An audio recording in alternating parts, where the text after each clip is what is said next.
Hey there, YouTube. It's Petey, and I got the Alice ae537. So these are 8 to 38 gauge electric guitar strings. They are gold. Um, the wound strings are gold. So I put these on my yellow Strat. I switched over. I had never played anything smaller than 9 gauge. And for a while, I was playing 10 gauge because I was doing Roland GK stuff, guitar synth pickup on my guitar. So I tried a lot of the budget strings that are on eBay and China Direct. So whether that's Temu for you, it's AliExpress, or it's eBay, it's all the same. It's China Direct. And I never really found a good deal on a set of eights, 8 gauge string. So if you know of a set of electric guitar strings that are comparable to the quality experience one would experience through D'Addario NYXL, I don't want to stoop any lower than that because I know I was able to get the D'Addarios for $5. What are they now? I don't know. Anyway, this was the first set of eights I ever put on a guitar that was not a D'Addario that I was like, wow, I really like these. All of the other 8 gauge strings that I've tried were garbage. I didn't like them. All of the budget strings that I've tried from, I like the Orpheus, and then somebody said they break. And I was like, I never had that problem. And then the next set I had, they all broke after that. So apparently I have been getting some good Orpheus. I tried the Orphe upgrade. They have these $2 Orpheus that are come in the uh,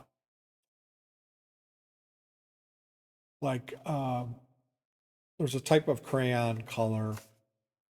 There's a word for this color palette. Anyway, it's like periwinkle is one of the colors. These Orphe strings that are $2 that come in a little plastic package. When you rip the package open, it's foil on the inside and it's colored on the outside. They have like yellow, green, and periwinkle colored packs of strings. Those are the ones that break. There's another set of Orpheus that come in a cardboard box that's white and it's got like mauve and powder blue little angle panels on it. Those are like the next step up. They're like $350 for a set. Those were garbage. If you've ever ordered a guitar direct from China and got these strings on it that were abrasive, they feel like they've got resistance or like there's gloop on them or it's like a file, like just nasty strings. That was kind of like what those Orphe upgrade Orpheus were for me. I had heard the story of Billy Gibbons and B.B. King. If you don't know that story, I'm not telling it. I saw Billy Gibbons was selling strings. His forget what they were, Los Taco Shop, some kind of Tex-Mex brand. Billy Gibbons, super duper light strings. He had 7 gauge and 8 gauge. So I got a set of sevens and a set of eights. I didn't really like the sevens. They were too. When I pressed, it would malform the chord. I could hear the pitch. They were pitchy when I was chording from finger pressure. The eights didn't do that. They were. I had a challenging piece of music on my menu. It had a lot of bends, a lot of huge bends, being off of Dave Gilmour's second solo album, which is called About Face. The song, well, Let's Get Metaphysical. It's a instrumental piece. It's Dave Gilmour, his soaring lead guitar with an orchestra. It's a wonderful piece of music. And all my life I wanted to do that, and I finally did it. I taught myself to play it, and we've got a video of Petey Two Finger, me, myself, and I playing Let's Get Metaphysical. But I had to put eights on my guitar to do it. I couldn't do it with nines. So I could, but it was just tearing me up. So this is part of my growing up, getting old. You know, in 3 years I'll be 60. They say old guys get old. They change the way they play their electric guitars. They gain down. They stop using so much effect. Anyway, that's been part of my thing. I've been playing with a Rangemaster, which is a germanium treble boost. I use a couple boosts after it. I got a mid boost or a bass boost, so I can bring back some of the frequencies that the treble booster kills. Been using clean amps like Vox ae537, and I just love it. I got reverb, I got ping pong delay. I still use my modulation effects. I use multiple delays, have them synced to the tempo. But I was unable to really find a company making a budget set of 8-gauge strings that I liked. These are $5 set of strings, these ae537. They might be $6 now, but I like these Alice strings. Just the only thing is that they're gold. I don't know how long they'll last. They did give me a second 8 string, so the skinny one, they give you 2, which is awesome. Because you always break just the one. And then here, I'll have a spare in the case. So that's awesome. That's really cool. This is going back in the case. I had bought, there's a video for me talking about Alice strings. I hate this company. I bought double ball end strings for my Steinberger, my headless guitar, and they didn't fit. They were too short. So I'm not like, they didn't pay me to make this. I bought these with my own money, and I figured, hey, if I find something that I like that's good. It's kind of funny. Oh, hey guys, here's a budget set of strings. They're $6. That's not budget. But they are supposedly coated. These strings are coated, so they've got a tremendous for eights.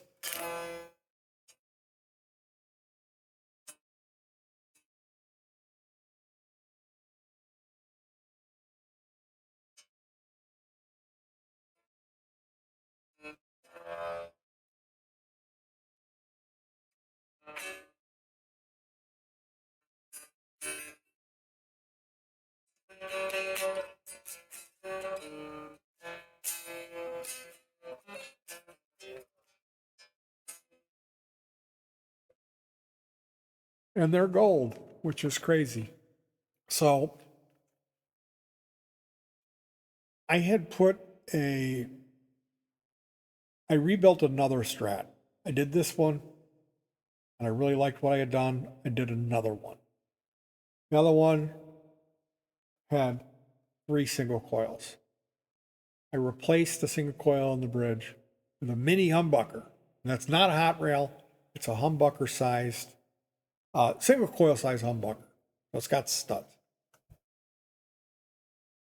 When I did this work, I decided that I wanted to try, someone told me, don't do this. There's a guy who gives me advice that anytime he says to me to not do it, that's me saying, you should try that.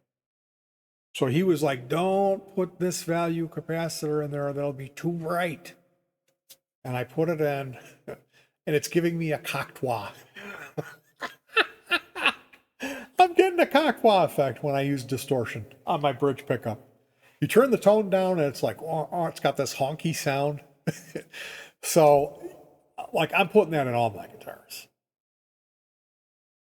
The way that this is wired, you've got a master volume. This is tone 2. So tone 2 is on these 2, and it's a 22 on this guitar.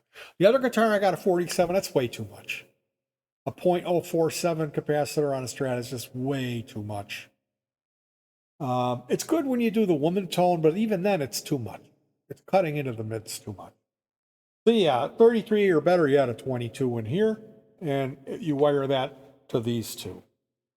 And then the bottom tone is for the bottom pickup. You do that a .010 or a .015. And you got a .013, a .012. Those are really actually really good choices. I got to see what I got in the white one, and I got to see how this one does it. I know now this one has a .015 that when I metered it, it was a .013. And there was a guy who said in order to get the Kakwa with turning on the bridge, it depends on the pickup a lot and the capacitor. And the best, it seems to me, it's like 1200, 1250. That's where it's at. So anything from 15 to 10. So I've got to test it out. I ran across this, like I had done that mod, and then we played, and I was like, oh my God, I noticed it when I played a song with it. Like we had been playing, but I didn't turn the tone all the way down. And we played this. I thought, oh, I'll turn the tone all the way down and see what that does. Because it's only cutting off the top of your frequencies, and it was this honky, like honk. I was like Zappa City. And the thing about running a wah-wah cocked, like turn a wah-wah on and just leave it 3/4 of the way open, it changes too much of the natural sound of the guitar. It takes away too much of the harmonics or whatever, the sound of the amp, the treble, the natural tone of the guitar. Too much of it's reshaped through the filter. Too much. This is a passive filter, so it's Goldilocks, which that's what guitarists love. Guitarists love, like producers and guys with golden ears, they'll always turn some like VST plug-in on a mix and they'll go, oh yeah. And to you or my ear, we're not hearing hardly anything. Those are the ones that they like the most, are the ones that do the least. So there's something to be said about that, not bull in a china shop your frequency spectrum, you know. So yeah, I like these strings. Again, this is a little premature. I just put them on and I'm like, holy cow, these are good strings. But believe me, I know good eights, and they're rare. They're rare. These are better eights than the Billy Gibbons ones. They really are. Like if I got to buy 8-gauge strings, this is what I'm getting until I find something better. So let me know if it doesn't necessarily have to be 8-gauge. If you know a budget type of string, and see, that's the thing. Like I found another company, it was just a black plastic pack. They were like a new thing, and you could get like a 10-pack of strings. So they came out to be $2 a pack, but they're 9s. I forget what those are called. But they make 9s and 10s, that company. They don't make 8s. No, this was new. I just bought them and I was putting them on everything, and I was like, oh, well, that solves my string problem. So anyway, yeah, I like these, and I also wanted to talk. I saw a video years ago of Eddie Van Halen, and he was like, I've been chasing tone going back to, and I was just like, oh my goodness. That is so, did he just say he was chasing tone? I remember the first time I heard him say that. Now, when you've been down a road with something and you've been grasping and changing stuff around, and you've been varying levels of return satisfaction from your investment and time and work, but then when you realize, when you find something that really works for you, and you know you're at the end of that journey, it is a very good feeling. And I don't think you'll see me coming in 5 years like, okay, guys, I'm playing all high gain now. If I do something like that, it'll be for a project. But I think I found my happy place with these Strats. The modifications that I make to them being locking tuners with a tusk nut, brass saddles and a heavy brass block, but they're the cheap tremolos. But man, they sound they stay in tune really good if you set them up right. They really do. They really do. And like everything for me, like I custom chop and bend the tremolo arms, like everything is customized and messed with and adjusted. So there are some things like having a vintage style 5-way switch that's far superior to having one of the more modern import styles. And that's all kind of not common knowledge, but it should be just understood when going into it. You know what I mean? Like, if there is an older way to do it and it's a little more money, do it that way because it's probably better. It's probably not going to break. There's a reason they used to make those switches the way that they used to. And the reason they make them now cheaper is you can use them once. If you go to resolder the thing, something in it's going to melt or stop working. And, 7 years in, you're going to lose one of your pickups. It's going to be intermittent until you replace the switch with. And at that point, are you going to buy another import style? And like that type of thing to me, it's not even worth focusing on it because you should automatically know by now.